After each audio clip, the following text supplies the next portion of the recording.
এরকম বিস্কিট যদি ঘরে বানানো যায়, তাও আবার চুলাতে, তাহলে তো দোকান থেকে বিস্কুট কিনতে ইচ্ছে করবে না। আসসালামু আলাইকুম, সবাই কেমন আছেন?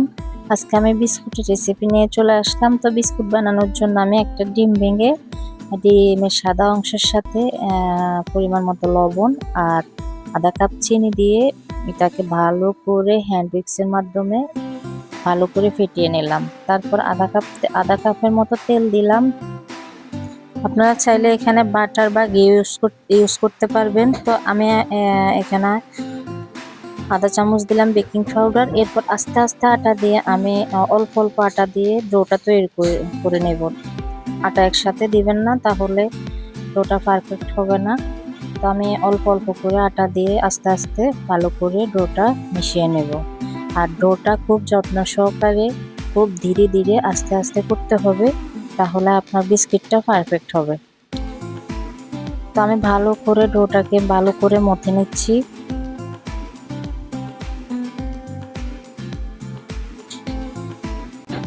তো আমার ডোটা মথা কমপ্লিট হয়ে গেছে। তো এখন আমি একটা পিৎজা ট্রেতে একটা পেপার নিয়ে অয়েল ব্রাশ করে নিলাম। এরপর আমি এই যে একটা শেপ দিয়ে বিস্কুটগুলো বানিয়ে নেব। এখানে আমি লম্বা শেপ দিয়েছি, আপনারা চাইলে গোল শেপ দিতে পারেন, যে যেমন ইচ্ছে শেপ দিয়ে বিস্কিটগুলো বানিয়ে নিতে পারবেন। তো আমি এখানে দুইটা বানিয়ে দেখালাম। আপনারা এরকম করে চাইলে গোল শেপ, অন্য কোনো শেপ দিয়েও বিস্কুটগুলো বানাতে পারবেন। তা আমি এভাবে সবগুলো বিস্কিট বানিয়ে নিলাম। এখন ও ডিমের যে কুসুমটা আমি উঠাই রাখছিলাম, ওই কুসুমটা এটার উপরে, বিস্কিটের উপরে ব্রাশ করে দেব। এতে করে আমাদের বিস্কিটের উপরে কালারটা অনেক সুন্দর আসবে।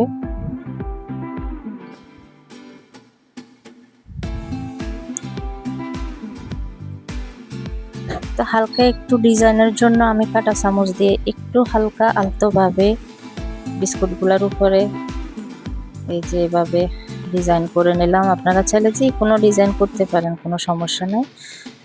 তো চুলাতে আমি এখানে লবণ দিচ্ছি। লবণটা দেওয়ার কারণ হচ্ছে, লবণটা দিলে বিস্কুটগুলো তাড়াতাড়ি হবে। তা আমি আধা ঘন্টার জন্য রেখে দিলাম। তো দেখতেই তো পাচ্ছেন বিস্কুটগুলো কত সুন্দর, কত লোভনীয় হয়েছে, আর মাশাআল্লাহ খেতেও অনেক মজা হয়েছে। তো আমি বিস্কুটগুলো একটু ঠান্ডা হওয়ার জন্য কিছুক্ষণ রেখে তারপরে এই যে দেখেন বিস্কুটগুলো এত সুন্দর, এত ইয়ামি, এত মজা। একবার যদি বানান, তাহলে আর বাইরে থেকে বিস্কুট কিনে খেতে ইচ্ছে করবে না।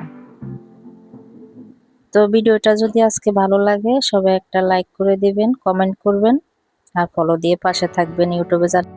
ইউটিউবে যারা আছেন সাবস্ক্রাইব করে দিবেন।